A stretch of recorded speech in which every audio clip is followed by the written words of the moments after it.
Assalamu alaikum students. Today's topic is free will versus fate in Oedipus. ये थोड़ा सा complicated topic है क्योंकि इसमें हमें जो ग्रीक बिलीफ है वो बहुत कंफ्यूज कर देता है।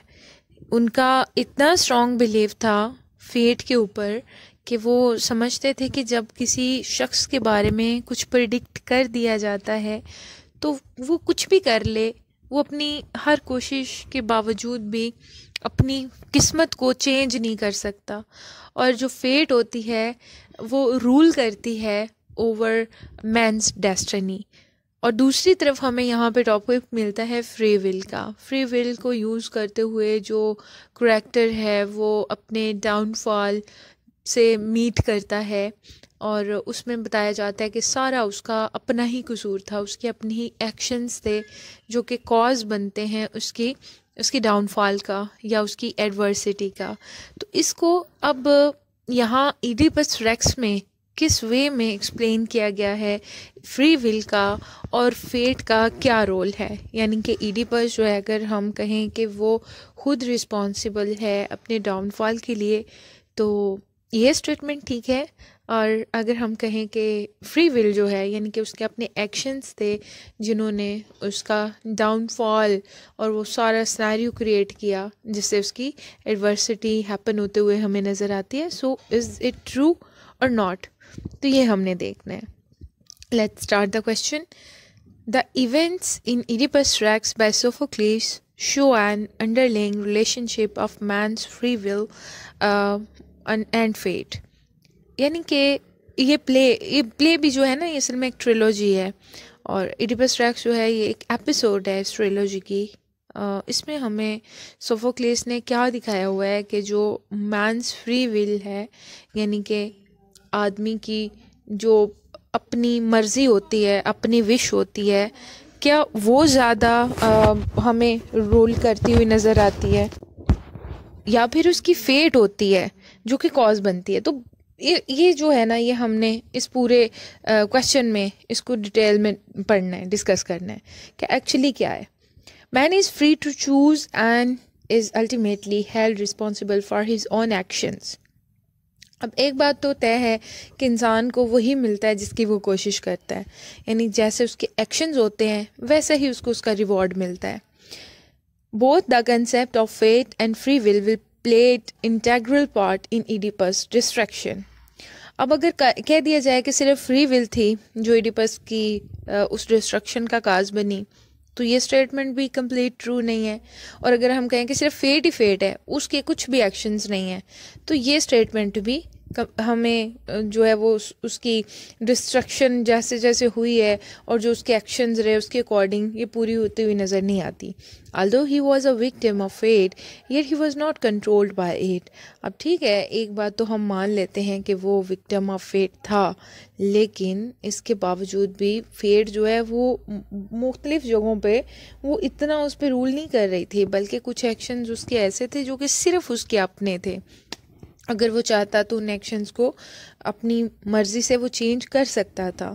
Oedipus was destined from birth to marry his mother and to murder his father.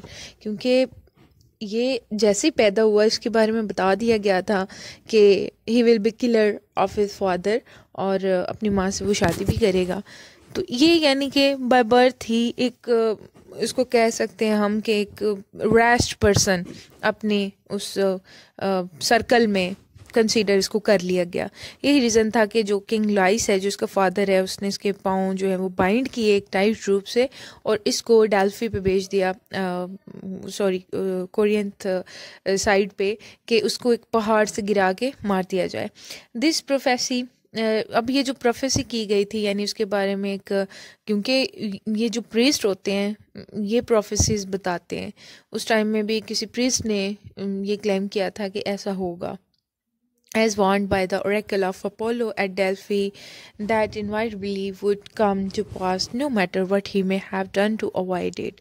अब ये उनके प्योर बिलीफ के अकॉर्डिंग अगर हम देखें तो जब अपोलो ने कोई चीज़ बता दी, कोई प्रोफेसी भेज दी अपने प्रीस्ट पे, तो उन्होंने उस चीज़ को एज इट इज़ डिलीवर कर दिया, अब उसको दुनिया की कोई ताकत चेंज होने से रोक नहीं सकती है.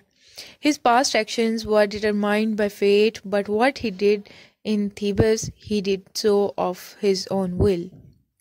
अब ठीक है, जो उसके पास्ट यानी कि जब वो कोरियन छोड़ के थीबस आता है, उससे पहले पहले वो उसकी किस्मत थी जो उसके बारे में ये प्रेडिक्ट किया गया और ये सारी चीज़ें. लेकिन जब वो थीबस में आ गया तो अब वो जो उसने खुद शादी की बगैर किसी इन्वेस्टिगेशन के, उसने एक बूढ़े आदमी को कत्ल किया, ये जानते हुए भी कि उसकी किस्मत में एक कत्ल है और वो कत्ल उसके बाप का है. तो ये सारी चीज़ें उसने अपनी ओन विल यानी फ्री विल को यूज़ करते हुए की. From the beginning of this tragedy, Oedipus took many actions leading to his own downfall. अब उसने शुरू में ही बहुत सारी चीज़ें ऐसी की जो कि उसके डाउनफॉल का काज बनते हैं, जो रीज़न होते हैं. Oedipus could have waited for the plague to end, but out of compassion for his suffering people, he sent Creon to Delphi. Creon जो उसका ब्रदर इन लॉ होता है, वो उसको डेल्फी पे भेज देता है. अब डेल्फी क्या है? Delphi is a holy place. वो उस टाइम का जैसे समझ लें श्राइन है, एक मंदिर की तरह है. वो उसे भेजता है. वो थोड़े से लोग आते हैं, जो ग्रुप ऑफ पीपल होता है, वो आके इससे रिक्वेस्ट करते हैं कि हमें इस प्लेग से छुटकारा दिलाओ, ये बीमारी जो हम पे आई है. तो ये वेट नहीं करता या उनको कुछ इंस्ट्रक्ट नहीं करता कि अपने अपने घरों में रहें, या उनको वो कुछ ऐसी कोई सुजेशन नहीं देता, बल्कि सारी रिस्पॉन्सिबिलिटी खुद ले लेता है कि ठीक है, मैं आप लोगों को इस प्लेग से छुटकारा दिलाऊंगा. और फ़ौरन वो क्रियोन को भी भेज देता है कि जाओ डेल्फी पे इसका जो है वो पूछ के आओ कि क्या रीज़न है और इससे हम छुटकारा कैसे हासिल कर सकते हैं.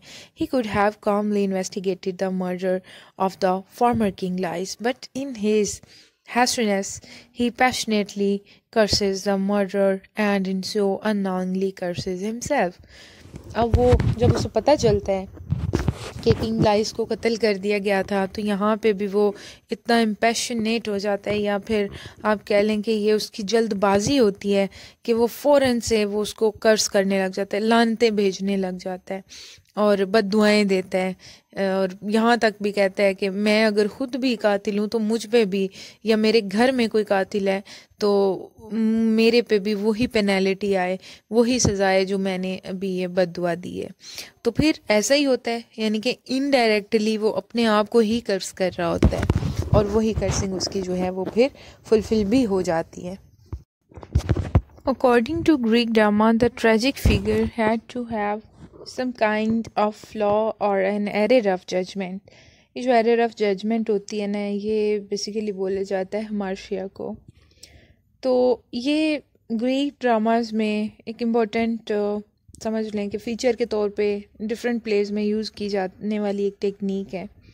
और जब प्ले लिखा जाता था तो उसमें ये एलिमेंट जो है वो ज़रूर ऐड किया जाता था, जिसको कि एरर ऑफ जजमेंट कहते हैं. और एरर ऑफ जजमेंट क्या होती थी? ये मेन कैरेक्टर में कोई ऐसी बुरी आदत, जैसे कि इडिपस है ना, तो उसमें ह्यूब्रिस उसका क्या था? उसका ये था कि वो जल्दबाज था और वो एंग्री पर्सन था, बहुत जल्दी जो है वो अपना टेम्पर लूज़ कर देता था. This brought the character down to a human level. अब क्योंकि वैसे जो करेक्टर्स लिखे जाते थे वो कैसे चूज़ किए जाते थे कि वो बड़े नोबल पेरेंटेज हो उनका, यानी वो किंग्स हों, प्रिंसेस हों, और फिर उनकी फैमिली जो होती थी रॉयल फैमिली, उसको रिलेट कर दिया जाता था गॉड्स के साथ डायरेक्ट. लेकिन ये जो एरर ऑफ जजमेंट होती थी, ये अब उसको आम इंसान पे यानी उस लेवल पे ले आती थी कि वो हमें ह्यूमन बीइंग लगते थे, बजाय इसके कि वो कोई माइटी गॉड लगे.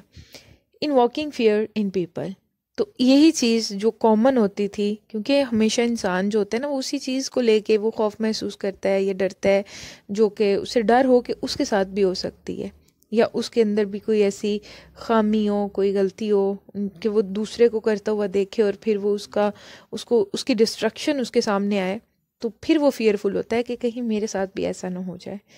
तो ये चीज़ जो है वो कॉमन पीपल के साथ वो रिलेट की गई ना, जो ऐसे हमारे पास करैक्टर्स हैं जैसे इडिपस का है, तो उसकी रैशनेस, उसका एंगर और ये सारी चीज़ें वो फिर उसकी डिस्ट्रक्शन का कॉज बनती हैं। तो ये चीज़ें आम इंसानों में भी पाई जाती हैं, तो वो ह्यूमन लेवल पे आ जाता है। And Oedipus is certainly not one without flaws. His pride, अब ये उसके सारे जो है वो हिब्रिस में चीज़ें आ जाती हैं। नंबर 1 प्राइड है, इग्नोरेंस है, इंसोलेंस यानी बड़ा थोड़ा गुस्ताख भी होता है, and disbelieve in the gods and unrelenting quest for the truth ultimately contributed to his destruction.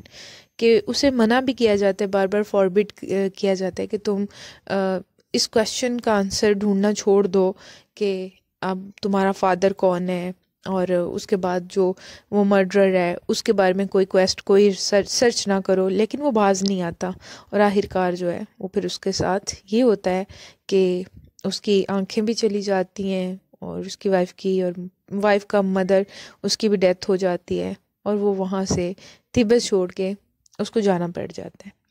When Oedipus was told after threatening Tiresias जब उसे मना करता है कि तुम ये क्वेश्चनिंग ना करो, that he was responsible for the murder of lies, he became enraged and calls the old prophet a liar. क्योंकि टायरेसियस तो उसी की तरफ इशारा करता है और कहता है अब छोड़ दो इसका आंसर तलाश करना, मैंने तुम्हें बता दिया है कि कौन किलर है। तो वो उसे डिसरिस्पेक्ट करता है, उसको इंसल्ट करता है और उसे झूठा भी कहता है। Similarly he ran away from Korean जहाँ पे इसकी पैदाइश हुई, जहाँ पे पला बड़ा, वो छोड़ के भाग जाता है जब इसे पता चलता है कि इसके बारे में ये प्रोफेसी की गई है कि ये किलर होगा। In hope to avoid the decree of gods, क्योंकि वो खुदाओं के फैसले को टालने की कोशिश करता है। Like his father, Oedipus also sought ways to escape the horrible fate told by the oracle of Apollo. अब Oedipus जो है वो कर सकता था कुछ ऐसी चीज़ें, कुछ ऐसे एक्शंस कि वो उस ओरेकल को चेंज कर सकता था, या फिर वो उसे खुद पे इतना यकीन होना चाहिए था कोरियंथ में ही वो रह के, तो वो ये सोचता कि वो ऐसा काम कर ही नहीं सकता, लेकिन वो बेवकूफ़ी करता है, वो वहाँ से भाग जाता है। The chorus warns us of man's need to have reverence for the gods and the dangers of too much pride. Oedipus' underlying desires to uncover the truth about life's murder and the mystery surrounding his own birth led him to the tragic realization of his horrified deeds. तो आखिरकार जो है उसे पता चलता है कि वो जिस कातिल को ढूंढ रहा था वो भी वो खुद है, और उसके बाद जो है अपनी मदर से शादी करने वाली प्रोफेसी जो उसके बारे में की गई थी वो भी पूरी हो गई, जो कास्टा उसकी माँ है। तो ये सारी चीज़ें जो हैं ये उसे फिर बहुत अपसेट कर देती हैं।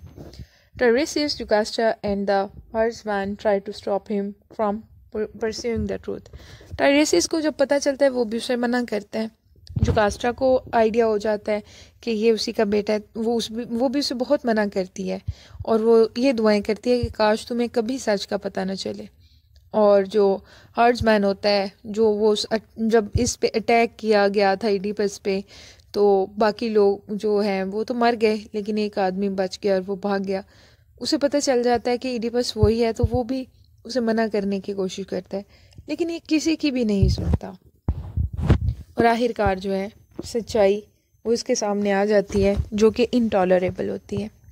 Jocasta, after realizing that the prophecy had come true, Jocasta begs him to just let the mystery go unsolved for once. Jocasta को पता चल जाता है कि जो सालों पहले पेशेनगोई की गई थी वो सच साबित हुई है, तो वो उससे बड़ी रिक्वेस्ट करती है कि छोड़ दो, अब इस बात को जाने दो, इस सवाल का जवाब ना ढूंढो कि तुम कौन हो। But Oedipus is unable to stop his quest for the truth even under his wife's pleading. वो अपनी बीवी की भी नहीं सुनता, वो कहते हैं कि अब मुझे सच का पता चले।